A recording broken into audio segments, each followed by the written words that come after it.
Upper hook straight.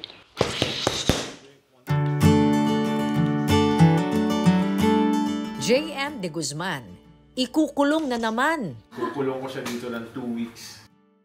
Kumusta na nga ba ang batikang artistang si JM De Guzman? I need to work out. Nahihiya na rin ako eh. Nahihiya akong lumabas. Nababash din ako eh. Mula sa rehab, ngayon ay nagbabalik artista. Diring-diri na ako sa drugs. May projects ako. After all na nangyayari sa akin. So meron akong platform to do better, to show that I can still do it. At ano ang kanyang pinaghahandaang laban? Sa pagiging magulang, marami ring heartbreaks. Yun nga yung pinape-prepare. Hindi ko po alam yun. Pagiging ama, talagang pinaghahandaan ko talaga ng mabuti. Tara, get to know the side B of JM. Be happy! Guys, okay pala ito, naka-chancing ako. Baka akboy ka! Ang galing mo! Come with me, put your hands together, ta-da, let's be happy. You will see tomorrow's brighter, ta-da, let's be happy. Pilipino tayo, kaya lumalaban tayong nakangiti. No. Hi, vlog! Hi, vloggers. Hi, vlog. Oh, si JM De Guzman, oh! Tara, anong course mo sa college? Theater. Natapos mo? Hindi. 3rd year lang. Nagano na ako. Indie films na ako ng 3rd year. And then you portrayed as an MMA fighter, yung kanya. Oh, but before that, nagmo-mixed martial arts ka na rin. Nung college, Natinap ka ng production dahil alam nila nag-MMA ka, yun ba? baka siguro rin po. Pero before noon, ang taba ako noon. Tapos for the role, hindi ako fit. Tapos si coach yung nag-ano sa akin. Nag-train sa akin. Mga 2 weeks lang binigay sa atin noon, coach, no? Tapos araw-araw. 3 times a day, 2 times a day. Tapos tumayat ka bigla. Oo, sexy. So, itong workout mo ngayon, malakas makapayat to? Yeah. Ano siya, as long as you're consistent naman. In everything that we're doing naman kasi it has to be, it's always about the consistency. Yeah. So kung sasabayan mo ng workout and then proper food intake, yun talaga ang pinaka goal natin. Lifestyle change. Pag tinitignan mo sarili mo sa salamin, anong feeling mo? I need to work. I need to work out. I need to do something. Masyado ako napasarap sa kusina. At saka, nahihiya na rin ako eh. Nahihiya akong lumabas. Nababash din ako eh. Nangyari, JM? Mga ganyan, mga comment. Ano nangyari? Bakit namamaga ka? All of that, yan yung mga challenges niya sa pag-weight loss. Kailangan lang talaga, even sa ibang tao, kailangan lang you just have to enjoy the process. Kasi once you start enjoying the process, lifestyle change na kaagad yun.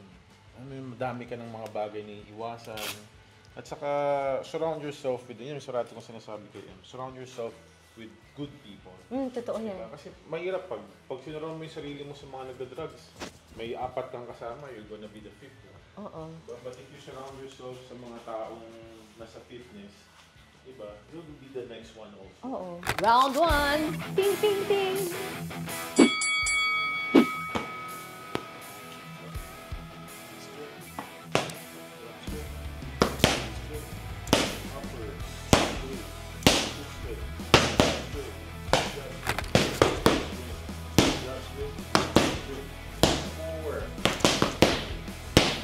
Upper hook straight. One more. Go.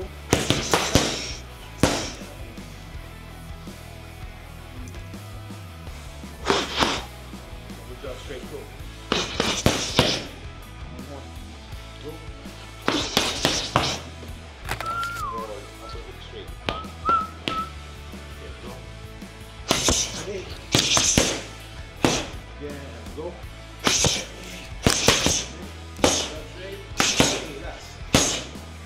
Malakas yun ah. Malakas yun ah. So ngayon, si JM bilang isang athlete, anong klase? Best friend ko yan. So, kahit na anong sabihin ko dyan, magkakadiretsahan naman kami yan. So, once he's focused, talagang he puts everything. Talagang training tayo hanggang sa maglumpasay na yan, hanggang sa mag-give up yan.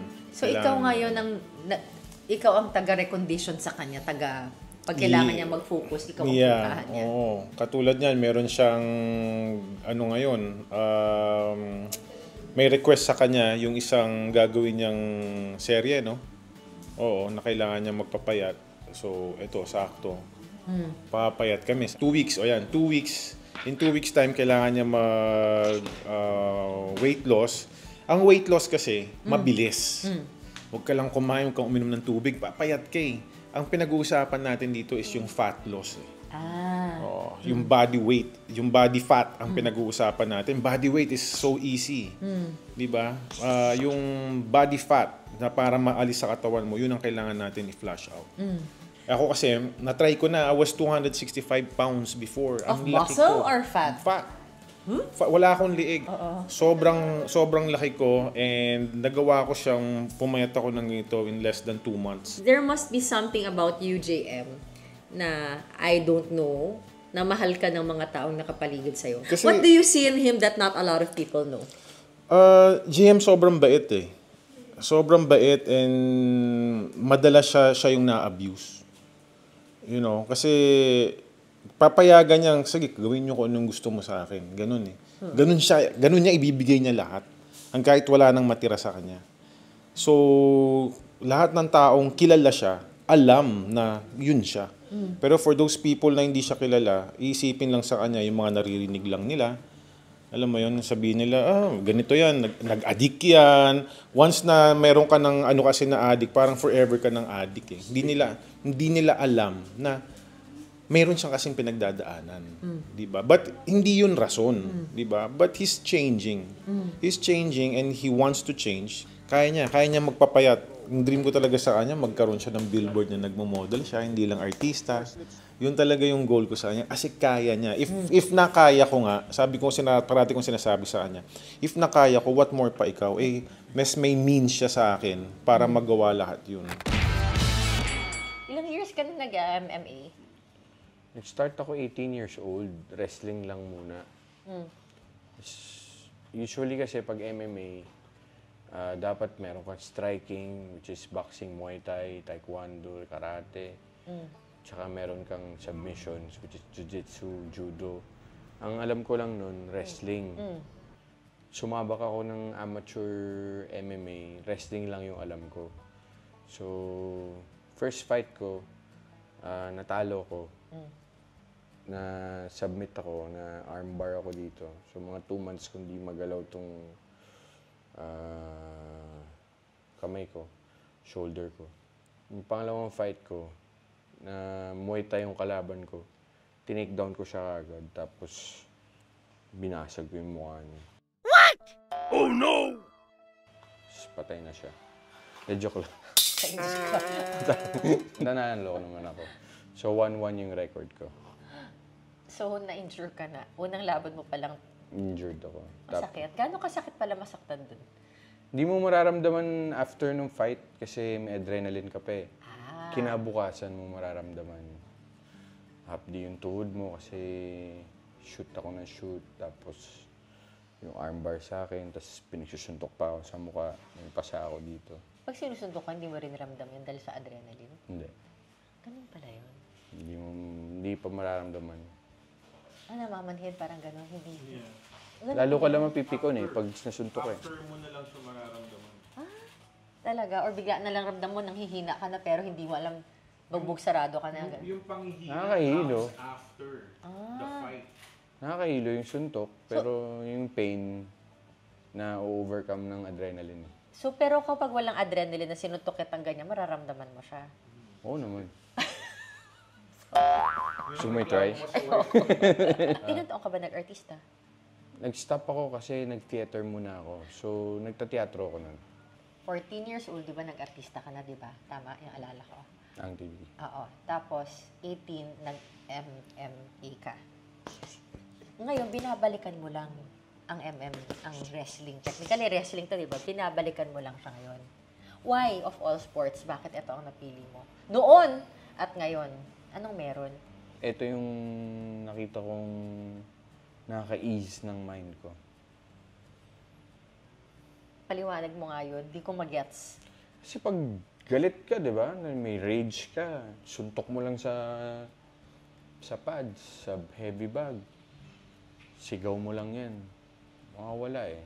Mapapalitan ng endorphins. Ah, talaga?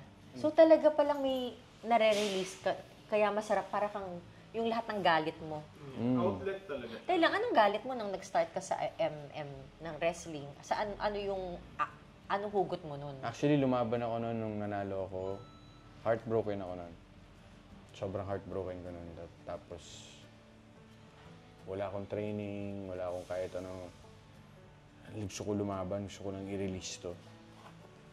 Tapos yun, laban ako. Nalo ka? Nanalo ko. Dahil heartbroken ka. Dahil heartbroken ako. So, nakatulong pala sa'yo pagiging heartbroken para manalo sa ibang bagay. Oo naman, nakakatulong naman talaga ang pain. Pag inano mo ang pain into something beautiful. Talaga ba? Tinransform ko siya sa art. So, yung... Hindi ako nagwala sa labas, hindi ako nanggulpi sa labas. Sa ring. Oo. Sa ano rin, martial artist din. Pwedeng isa-isahin mo yung mga pain mo? Si X? Tinignan ko kung saan nag-translate into good things eh. O si X, nasaktan ka, nanalo ka. Saan pa? Yung, ano ko, yung mga drugging days ko. Siyempre, how I ruined my life. Happy ka ba? Para wag ka mabitin, please like and subscribe to our channel para makagawa pa tayo ng mga inspiring at nakakahaping mga content. And don't forget to click on that alert button. Now na! Maraming salamat! Be happy! Ruined opportunities. Marami akong opportunities before na nawala because of my habits. Marami akong mga personal issues. Pero yung drugs sa buhay mo, nag-translate ba rin ito into something good? Yes, nagiging advocacy ko na siya ngayon. Ang tao hindi dapat doon dumidiretso. Pag may problema, hindi ka dapat nagsi-self-medicate. May ways. Kaya ako rin ito ginagawa. Pinupost ko yung mga workout ko, training ko, with coach. Para silently, hindi naman masyadong bulgar na may ways, oh.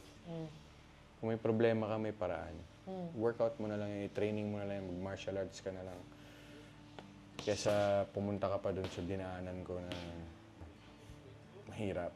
I always pray to God and He just have His ways to tell me, hindi, may plano pa ako sa'yo. Hindi, may gagawin pa tayo. Ang daming ganun eh, parang every time na I pray, parating niyang nagbibigay ng signs na makakapitan mo. Tapos parang, oh, sige Lord, I trust you. Dito tayo. So parang, buti nakikita mo pa yun. Kasi minsan binibigyan ka naman ng senyales na nandito ako, pero minsan hindi mo na nakikita eh, di ba? May ganun din. Buti nakita mo pang hindi ka binitiwan ng Diyos. Kasi sa simula pa lang, bago pa ako mabigyan ng opportunity maging artista, nasa tricycle ako noon, wala pa akong pang taxi, wala pa akong pang jeep. Kinakausap ko siya eh, parang normal lang, na kaibigan lang.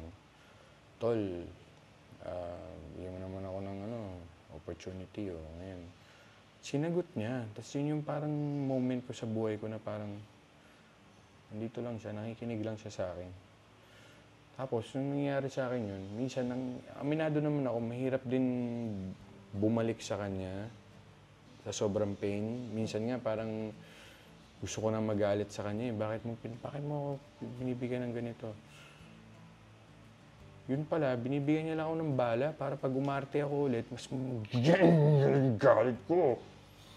Grabe! Parang Avengers yung... Oo. Avengers!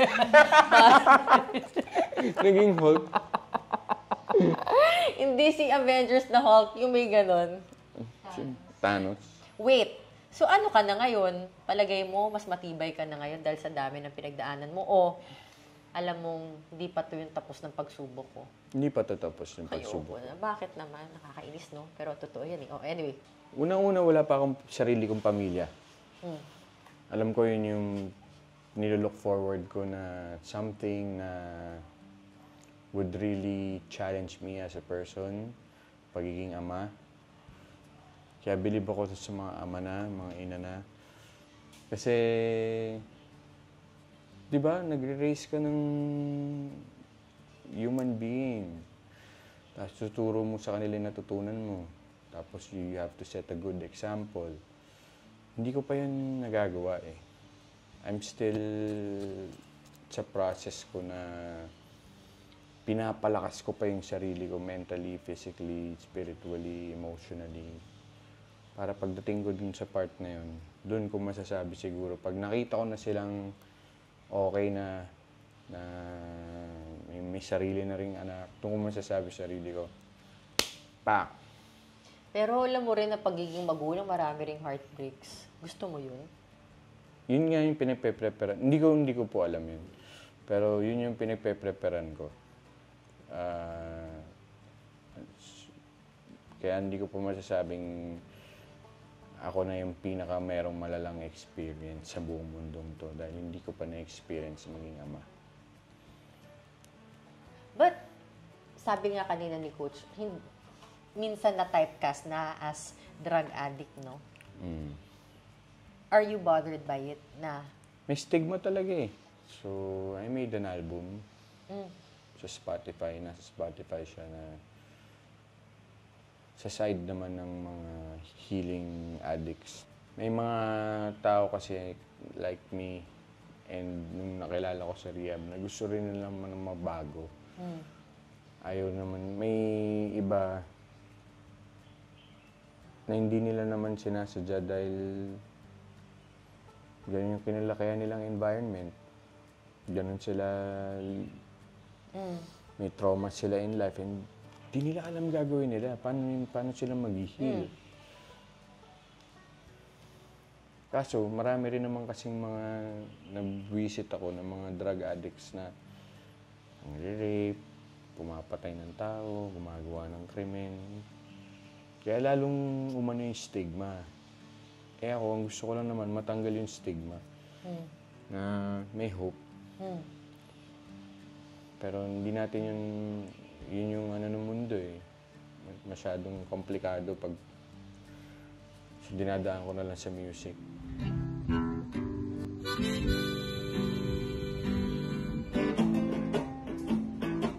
So, yung salot ang tawag eh, dati. Hanggang ngayon pa nga yata eh. And how does it strike you pag sinabing salot? Lalo lang ako nagkaka-fuel to do better. Gusto ko lang isampal sa kanila yung mga awards ko. Sorry, yabang. Pero sinong mag-aangat sa'yo kung binababa ka naman ng marami dahil, di ba? Ibig sabihin, wait, hindi dito nagtatapos yung kwento ko. Yun lang yun, di ba? Hindi pa tapos yung kwento ko. Thank you so much, PNPC. It has to start from me. May struggles pa rin naman ako eh. Tama, hindi mawawala yun. Pero, as far as I know, diring-diri na ako sa drugs. Sa ngayon, sa lahat ng ginawa niya sa akin, sa lahat ng nangyari sa akin, napalitan ng dire yung giyang. The grace of God. Thank you. Grace of God. So, JM, kumbaga kung sabi nilang sinusunog mo yung utak mo, buti okay pa yung utak mo. I mean, buti nakakausap. Nag-rehab kasi ako eh. Ah, Ni-rewire nila yung brain ko. ganun yun. May therapy sessions kami. And, ayun, it will start with your awareness eh. Awareness sa sarili, awareness sa paligid mo, awareness sa mga tao, awareness sa ugali mo. Kasi yun yung una mawawala pa nagda-drugs ka. Yung awareness. Tapos, pag nagda-drugs ka, isa lang ang takbo ng utak mo. Saan ako kukuha? Saan ako titira? Pag wala ng tama, saan ako kukuha ulit para sundutan to?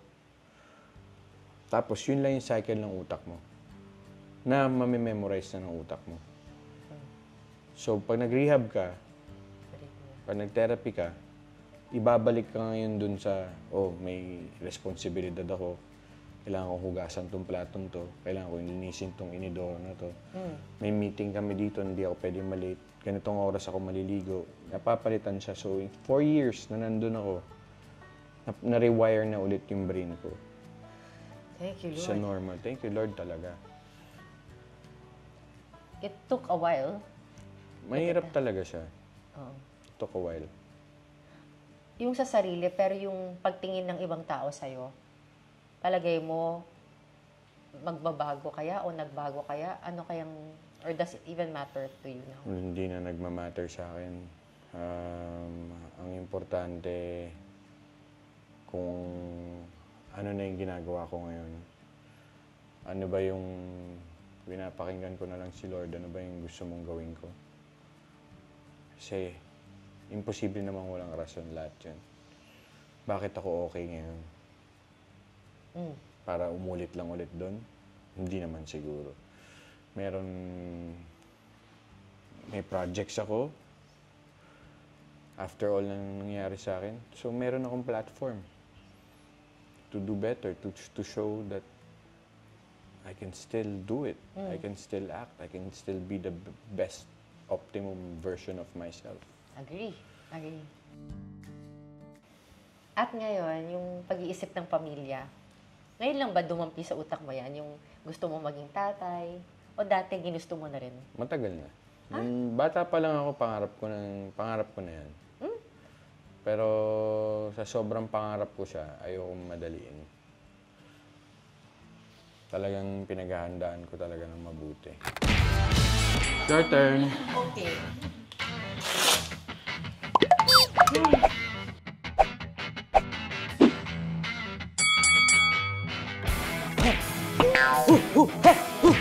Ano ba to? Napasubo ako. Nabudol ako ni JM. Ito na, i-rock ko na natin. Tadantan! Tadantan!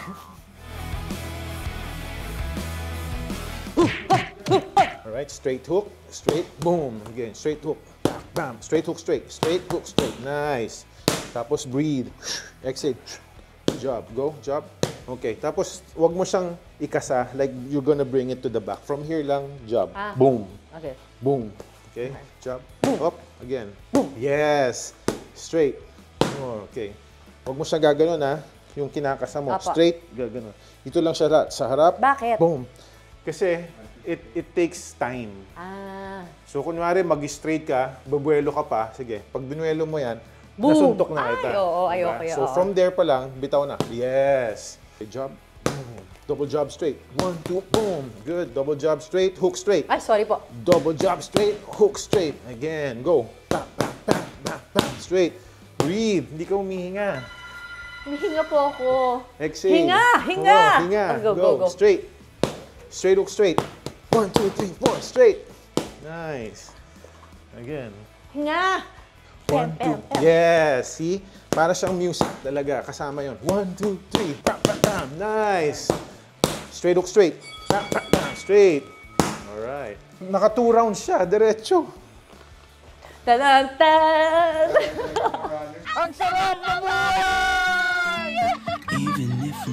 May nakatagpo ka na, Donna. Gaano katagal na kayo? 2.5 years. Tagal na rin, no? Sabi mo, nakilala ka niya nung hindi pa nagbabalik ang opportunity sa showbiz. Yes. How did you meet her? Parehas kaming endorser ng party list. Tapos? Tapos, ayun, nagpakit na ako sa kanya. Buti nagustuhan ka niya. Hindi niya ako nagustuhan. Ayaw niya na showbiz. Sobra ko lang talaga siyang kinulit. Bakit siya kinulit mo? You just know. Nax. Wala na akong mahanap na katulad mo. Nagbigay liwanag sa madilim ko kumundo. Alam mo, parang gusto kong mahalin tong babaeng to. Parang ang saya-saya ng feeling ko pagkasama ko siya. Parang ang saya-saya ng vibe niya. Parang hindi ako sasaktan ito. Parang ganun. Marami na bang nanakit sa'yo? Maraming beses na rin ako nasaktan. Maraming beses na, sobra. Actually, trigger ko yan. Sabi sa rehab namin, isa sa trigger points ko kung bakit ako nagda-drugs is babae. Oh. Hindi ko sinasabing masasama ang mga babae, pero heartbreak sa babae. Hindi ko rin sinasabing kasalanan ng babae kung bakit ako nagka-heartbreak. May accountability din ako. Kadalasan ako yung may kasalanan dahil nga nagda-drugs ako. Dahil hindi ko na-suffice yung pagiging boyfriend. Hindi ko na aalagaan masyado yung partner ko. So, ngayon na, clean ka na, mas ready ka na for a more serious commitment? I think so, yes. Are you talking about forever? Sana forever na. Paano kung ma-heartbreak ka ulit? Kaya na yan. Paano kung ma-heartbreak ka sa anak mo, sa pamilya mo? Hello, coach. Pwede ba tayo mag-train? Kaya? Ganun na lang. Baka drugs ang mag-ano sa'yo. I mean, if that's your vulnerability, hindi ka ba natatakot na another heartbreak can bring you back there? Kaya nga nang sinabi ko ulit, nandidiri na ako sa drugs. Ayaw Wala na siya sa option ko. Well, sa relationship namin ni Donna naman, may mga parts din naman doon na may ups and downs din naman eh. Wala, hindi pag down, never kung... Ang bait nga ni Lord eh. Talagang hindi pumapasok sa isip, tumira na lang ako para tapos na tong pain na to. Tinanggal niya na yun sa akin. And He made me work for it. Kaya parang meron din akong pride sa sarili ko na tinrabaho mo yan sa utak mo eh. Tinrabaho mo yan sa sarili mo eh. So, yan ang price mo. Hindi ka na babalik doon. Thank you, Miss Bernadette, for this opportunity na ma-yanom mo ang aking istorya. Abangan nyo ha, ang pagbabalik alintog ni JM de Guzman. Be happy!